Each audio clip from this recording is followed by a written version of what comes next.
사랑하는 영락교회 지체들에게 주 안에서 평화 인사를 전합니다.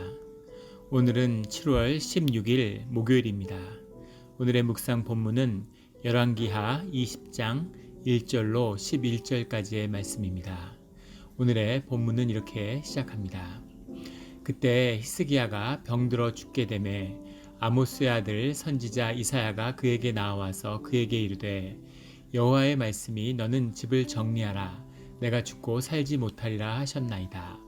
그때라고 하는 것은 사네립왕 아수르의 사네립왕이 1차 침입을 하던 때로 그렇게 이해될 수 있습니다. 왜냐하면 히스기야가 주님께 새롭게 받은 15년의 삶을 더하게 되는데 히스기야의 치세가 29년이었기 때문에 거기서 15년을 빼면 히스기야의 14년 사네립의 1차 침입이 있었던 바로 그때죠. 1차 침입이 있었고 2차 침입이 있기 사이에 일어났던 히스기야가 경험했던 사건입니다. 그가 병들어 죽게 되었다는 거죠. 왜 병들어 죽게 되었는지는 알 수 없지만 구체적인 것은 나오지 않지만 7절에 보면 무화과 반죽을 가져오라 하며 무리가 가져다가 그 상처에 놓으라 라는 것으로 봐서 그가 뭔가 종기와 염증과 관련된 병을 앓았음을 알 수 있습니다. 상처라고 나오는 7절에 상처란 말은 하쉐인이라는 말인데 하쉐인은 역병을 의미하는 말이기도 해요. 그런데 역병에 걸렸다면 왕궁에 있을 수 없었겠죠. 그래서 역병은 아니었을 거고 아마 염증이나 종기를 심하게 앓았는데 그것으로 인해서 죽을 고비에 몰리는 항생제가 없던 시절이니까 상처가 쉽게 죽음에 이를 수 있는 것이죠. 그래서 어려움에 처해 있는데 그때 선지자 이사야가 왕궁을 찾았다는 겁니다. 이사야 선지자가 찾아왔으니까 누구나 그렇죠. 아픈 분들이 신방을 가면 기도를 기대하고 또 좋은 뭔가 권면의 이야기를 기대했을 텐데 그런데 이사야 선지자가 와서 하나님의 말씀을 그대로 전하는 거죠. 너는 집을 정리하라 라는 것이 이사야 선지자가 전한 말씀입니다. 집을 정리하라 이렇게 해석했는데 정확한 원뜻은 너는 너희 집에 명령하라 이런 뜻이죠.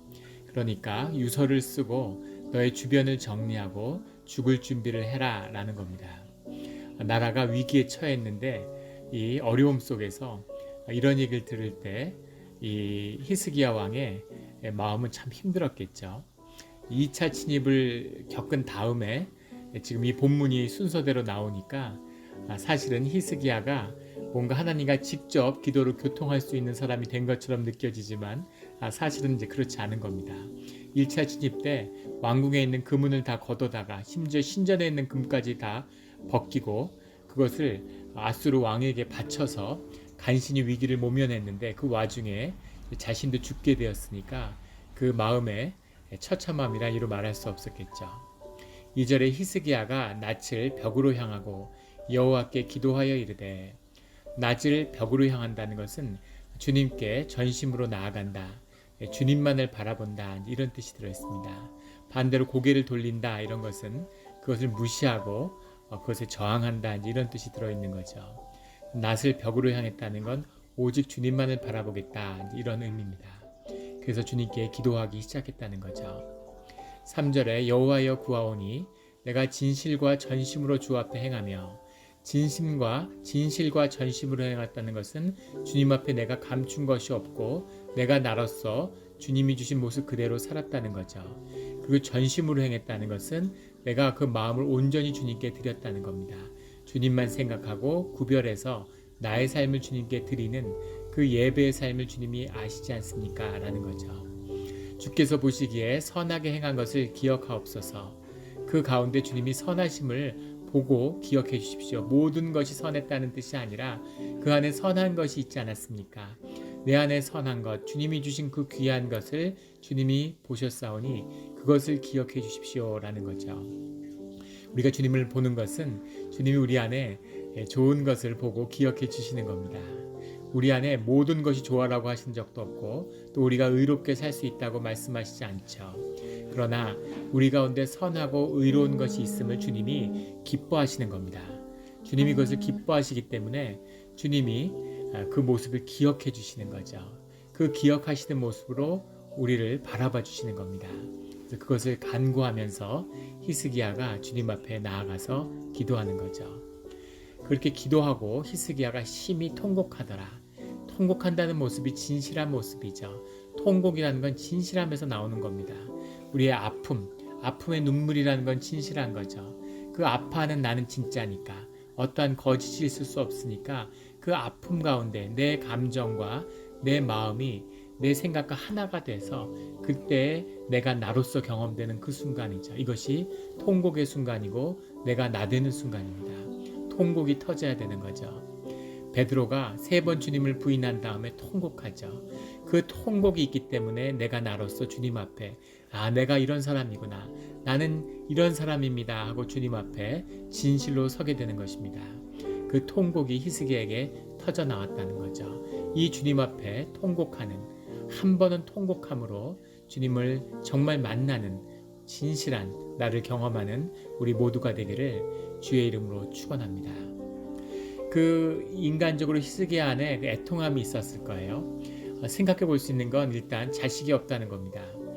히스기야의 자식인 뒤에 왕이 되는 므낫세는 3년 있다가 태어나죠. 15년의 세월 허락받았기 때문에 태어났고 이때는 자식이 없었습니다. 나이는 이제 40이 됐는데 특이하게도 자식이 없었죠. 그 다음에 단명이라는 겁니다. 40세에 죽는다는 건 물론 지금과는 좀 느낌이 다르지만 그래도 단명이죠. 그런데 이 시대의 사람들은 자녀를 주는 것이 하나님의 축복, 지금도 뭐 그런 게 많이 있죠.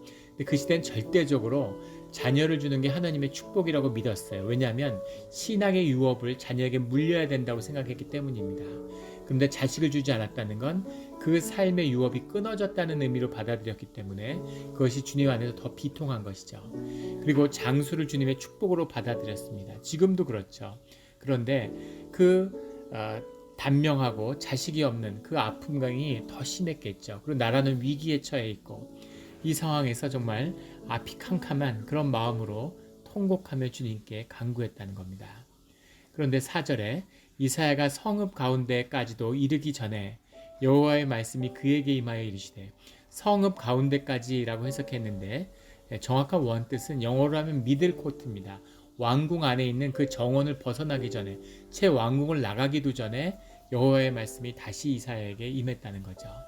5절에 너는 돌아가서 내 백성의 주권자 히스기야에게 이르기를, 내 백성의 주권자 이런 표현은 보통 사람에게 쓰지 않는데 특이하게도 주님이 내 백성의 주권자 히스기야다 이렇게 히스기야를 굉장히 세워주셨어요.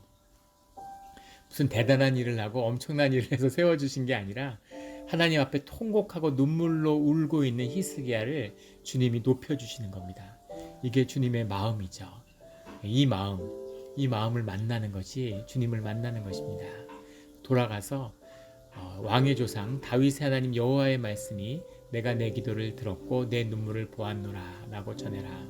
그 기도를 들었고 그 눈물을 주님이 보셨다는 거죠. 그 왕궁을 벗어나기도 전에 하나님이 하신 말씀이고 이사야 선지자를 통해서 왕에게 선포된 말씀인데 그 말씀을 주님이 거두어 들이셨다는 거죠. 놀라운 이야기입니다. 믿어지지 않는, 요즘의 대통령이나 무슨 요즘의 왕일지라도 한번 공표된 말을 거둬들인다는 건 쉽지 않겠죠. 하물며 하나님이 왕에게 선지자를 통해서 선포한 말을 몇 시간 얼마 지나지 않아서 바로 거둬들인다는 건 상상하기 어려운 일입니다. 근데 주님이 그 기도를 듣고 그 마음이 통하면 이렇게 당신의 말씀을 거두어드리고 뜻을 돌리실 수 있는 하나님이시라는 거죠. 하나님이 인격이시기 때문에, 하나님이 아파하시고 눈물을 흘리시는 그런 인격이시기 때문에 이런 일이 가능한 것입니다. 이 형상을 따라 우리가 만들어졌죠. 그래서 우리는 인격으로서 주님의 인격을 만나 교제하는 것입니다. 이 하나님, 이 은혜가 충만하고 따뜻한 하나님이 우리의 아버지 되시는 것에 감사하고 이 하나님을 꼭 만나고 동행하는 우리 모두가 되기를 주의 이름으로 축원합니다. 주님이 말씀하시는데 내가 너를 낫게 하리니 내가 3일 만에 여호와의 성전에 올라가겠고, 회복을 말씀하시는 거죠. 6절에 내가 내 날에 15년을 더할 것이며 내가 너와 이성을 아수르 왕의 손에서 구원하고, 이것이 2차 침입에서의 놀라운 어제 나누었던 19장에 나왔던 말씀이 이때 주님께 이미 약속된 거죠. 하지만 이 약속을 받았지만 이 약속이 구체적으로 어떻게 이루어지고 어떻게 성취되는지를 알지 못했겠죠.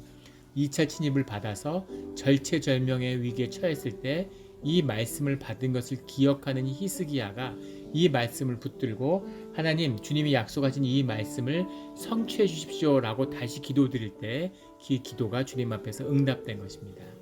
이것이 주님 안에 기도가 응답되는 비밀이죠. 주님의 말씀을 듣고 그 말씀으로 하는 기도는 주님 앞에 반드시 성취되게 되어 있습니다. 그렇기 때문에 우리는 늘 주님의 말씀을 통해서 말씀을 읽으며 기도로 주님과 함께해야 하는 것이죠. 주님의 말씀이 임하고 이사야가 이르되 무화과 반죽을 가져오라 하매 무리가 가져다가 그 상처에 놓으니 나으리라. 무화과 때문에 나은 게 아니죠. 주님이 진흙 반죽으로 사람의 눈을 뜨게 한 것처럼 진흙의 영험함이 있는 게 아니라 주님이 능력이 그것에 임한 것뿐이죠. 무화과는 원래 이 염증이나 종기를 낳는 데 쓰는 겁니다. 그러나 하나님이 그 무화과를 축복하심으로 그 무화과를 통해서 상처를 낫게 하시는 거죠. 우리가 병원에 가서 주사를 맞고 의사의 진료를 받습니다. 하나님이 그 의사를 통해서 그 약을 통해서 그 간호사를 통해서 병을 낫게 하시는 거죠. 그것이 하나님의 역사하심입니다. 그렇게 무화과 반죽을 통해서 상처의 놓음으로 그 시대의 치료법인데 하나님이 함께 하심으로 죽을 병이 나았다는 거죠. 사흘 만에 여호와의 성전에 올라가게 하실세 무슨 징표가 있나이까? 히스기야가 이사야에게 묻는데 내가 낫는다는데 주님이 어떤 징표를 주시겠습니까? 라고 묻는 겁니다. 하나님이 낫는다 그러면 낫는 줄 알지 무슨 징표를 요구하나 이렇게 생각할 수 있는데 하나님이 징표를 주시죠. 이사야서에 보면 아하스 왕 같은 사람은 징표를 구하지 않는다고 오히려 책망을 받습니다. 주님의 일이 반드시 일어나고 실제의 삶을 경험한 사람들이 그 실제를 현상에서 경험하는 것을 이적이라고 하고 징표라고 합니다. 그래서 그 실제를 본질을 만난 사람은 징표를 보게 되는 거죠. 우리가 주님께 기도할 때 주님 징표를 주십시오. 말씀을 받았는데 말씀이 성취된다는 징표를 내가 받을 수 있도록 그 현상에 하나님의 실체의 세계가 드러나게 해주십시오 라고 하는 기도를 간구를 드리는 거죠. 무슨 징표가 있나이까 하니까 놀라운 이사야 선지자가 놀라운 이야기를 합니다. 해 그림자가 10도를 나아갈 것이니까 혹 10도를 물러갈 것이니까 해 그림자를 10도 앞으로 가게 할 징표를 줄까요? 뒤로 물러가는 징표를 줄까요? 하고 물어보는 거죠. 그러자 히스기야가 10절에 대답하되 그림자가 10조를 나아가기는 쉬우니 그리할 것이 아니라 10도가 뒤로 물러갈 것이니이다. 앞으로 간다는 건 해가 나가는 방향이고 뒤로 간다는 건 말도 안 되는 얘기죠. 앞으로 간다는 것도 말도 안 되지만 헤르도토스라는 역사학자에 의하면 이 해시계의 기원은 바벨론이었다고 하죠. 그리게 유명한 역사학자였던 우리가 히스토리라고 하는 말을 처음 썼던 헤로도토스의 역사책에 보면 해시계가 바벨론에서 발명되었다고 기록하고 있습니다. 그런데 아비아하스라는 사람이 이사야서 38장에 보면 이 히스기야 때 그것을 아마 본떠서 해시계를 이 예루살렘에 만들었던 것 같아요. 근데 그 의미는 다릅니다.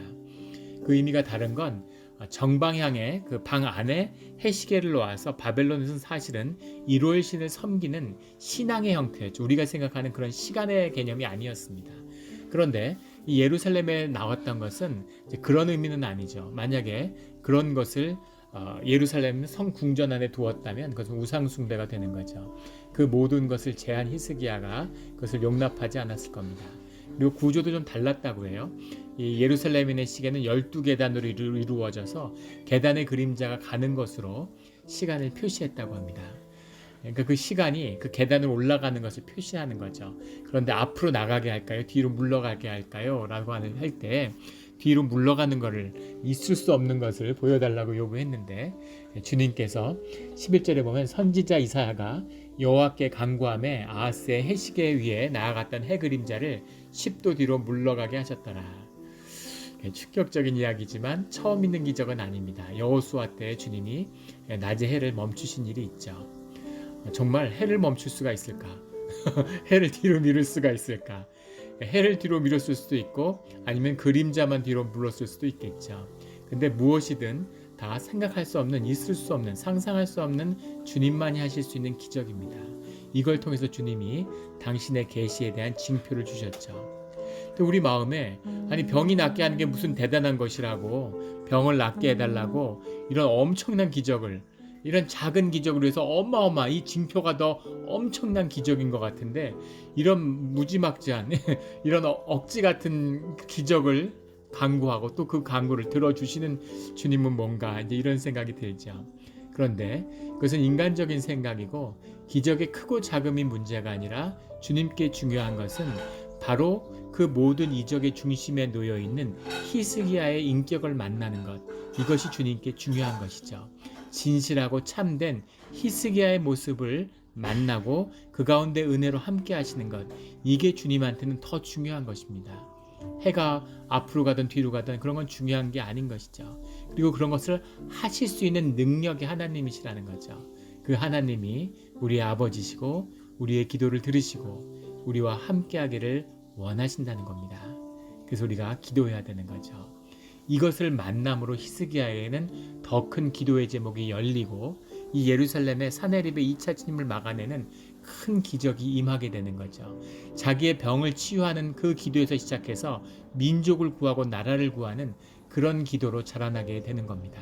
이것이 기도의 비밀입니다. 이 모든 기도의 비밀에는 아픔과 통곡이 있어요. 예전에 제가 철학과에서 있을 때 대학원에서 조교를 했는데, 그때 이제 미학을, 철학 안에서 아름다움, 그 미학을 연구하는 분들이 있습니다. 미학이란 전공이 있는데 보통 예술을 전공하고 예술 철학으로 이제 박사과정 같은 걸 공부하는 교수님들이죠. 그때 미술을 전공하는 분이 그런 얘기를 하세요. 학교에서 보면은 여름이 지나서 가을 학기가 되면 학생들이 있는데 미술이 갑자기 좋아지는 학생들이 있다는 겁니다. 비선형적으로 차츰차츰 벽돌 쌓듯이 좋아지는 게 아니라 예술적인 실력이라는 건 갑자기 확 좋아지는데, 그렇게 확 좋아지는 친구들이 나온다는 거죠. 그럼 갑자기 너무 그림 실력이 좋아지니까 이제 불러서 상담을 하는데, 방학 동안에 무슨 일이 있었는지, 그동안 무슨 일이 있었는지 얘기해 보면 열이면 열 전부 다 시련을 경험했다는 거예요. 아프게 여자친구, 남자친구와 헤어지고 눈물을 흘리는 아픔이 있으면 그 내면이 성장해서 그 예술성이 확 높아진다는 거죠. 이것이 사람의 영의 비밀이죠. 우리의 영이 아플 때, 깊은 상처로 눈물 흘릴 때, 어려움 때문에 통곡할 때, 그 통곡이 터져 나올 때, 그 진실함 속에서 우리가 성장하고 우리의 삶이 성장하고 그 진실한 순간에 주님을 만나는 것입니다. 우리가 아픔 속에 있지만, 시련 가운데 있지만 그 슬픔을 참으려 하고 그 슬픔을 속이려고 하지 말고 아파하고 주님 앞에서 통곡함으로 주님을 만나는 그 진실함이 우리 가운데 이루어지는 이때가 되기를 예수 그리스도의 이름으로 축원합니다. 아멘.